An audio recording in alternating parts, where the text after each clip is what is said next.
അമ്മയിലെ പ്രശ്നം ആളുകൾ പറഞ്ഞു ചിരിക്കുന്ന അവസ്ഥയിലെത്താതെ പരിഹരിക്കണം. രമേശ് പിഷാരടി.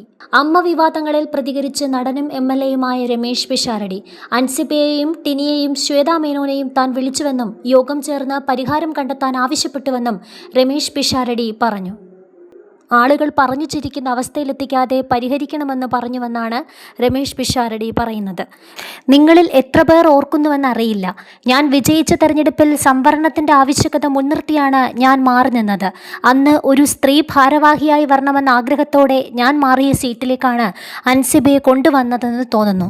നിലവിലെ പ്രശ്നങ്ങളുമായി ബന്ധപ്പെട്ട് ഞാൻ അൻസിബയെയും ടിനി ടോമിനെയും വിളിച്ച് സംസാരിച്ചു. പ്രസിഡന്റ് ശ്വേതാ മേനോനെ എറണാകുളത്ത് വെച്ച് നേരിൽ കണ്ട് സംസാരിക്കുകയും ചെയ്തു. രമേശ് പിഷാരടി പറയുന്നു.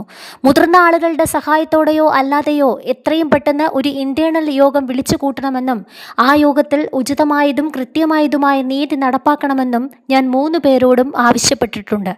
റെസിഡൻസ് അസോസിയേഷനിൽ ഉള്ളത്ര ആളുകളില്ലാത്ത സംഘടനയാണ് അമ്മ. കഷ്ടിച്ച് 500 പേരുണ്ടാകും. എന്നാൽ സിനിമാ സംഘടന എന്ന നിലയിൽ വലിയ മാധ്യമ ശ്രദ്ധ അമ്മയ്ക്ക് ലഭിക്കുന്നുണ്ട്.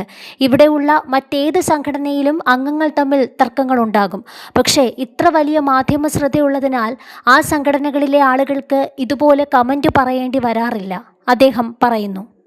വെറും 500 പേരല്ലേ ഉള്ളൂ. അത് വളരെ എളുപ്പത്തിൽ ആഭ്യന്തരമായി ചർച്ച ചെയ്ത് തീർക്കേണ്ടതാണ്.